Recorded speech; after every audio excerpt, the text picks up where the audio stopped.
नाशिकमध्ये बडा सराफा व्यावसायिकावरील आयकर छाप्यामध्ये कोट्यावधींची रोकड जप्त करण्यात आलेली आहे। सराफा व्यावसायिकावरील आयकर छाप्यात 26 कोटींची रोकड आणि 90 कोटींच्या बेहिशोबी मालमत्तेचे दस्तऐवज जप्त करण्यात आले। नाशिक, नागपूर आणि जळगावच्या पथकातील 50 अधिकाऱ्यांनी एकाच वेळी ही कारवाई केली आहे।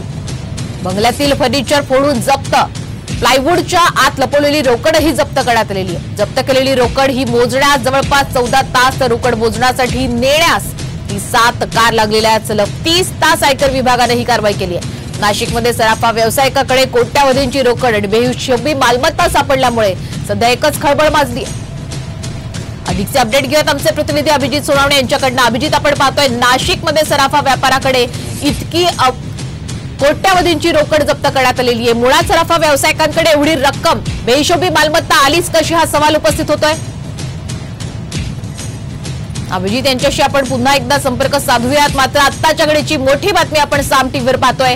नाशिकमधील बडा सराफा व्यावसायिकावरील आयकर छाप्यामध्ये कोट्यावधींची रोकड जप्त केली आहे। अभिजित यांच्याकडे आपण पुन्हा जाऊयात। अभिजित, आपण पाहतोय नाशिकमध्ये आता बडा सराफा व्यावसायिकाच्या कार्यालयावर छापा मारला आणि कोट्यावधींची रक्कम जप्त करण्यात आली। मुळात एवढी बेहिशोबी मालमत्ता सराफा व्यावसायिकांकडे कशी काय, असा सवाल उपस्थित होतोय।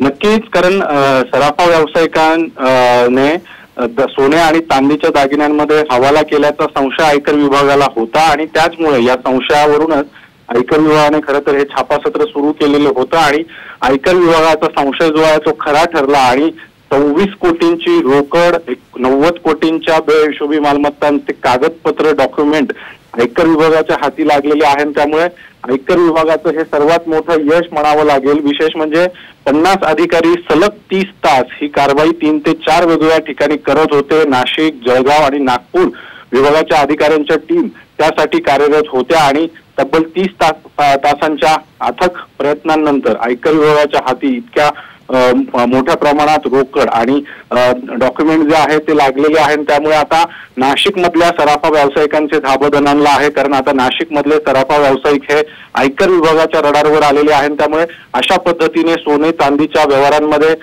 हवाला केला जात असेल किंवा जी खरेदी केली जाते सोन्या चांदीची, त्यामध्ये कुठेतरी अनियमितता जी आहे ती आता आयकर विभागाच्या समोर आलेली आहे। त्यामुळे आता आयकर विभागाकडून आता सराफा व्यावसायिक देखील टार्गेट केले जाण्याची शक्यता आहे। अगदी धन्यवाद अभिजित, आपण दिलेल्या संपूर्ण अपडेट बद्दल। तर नाशिकमध्ये सराफा व्यावसायिकाकडे कोट्यावधीची रोकड आणि बेहिशोबी मालमत्ता सापडल्यामुळे सध्या सगळीकडेच खळबळ माजली आहे।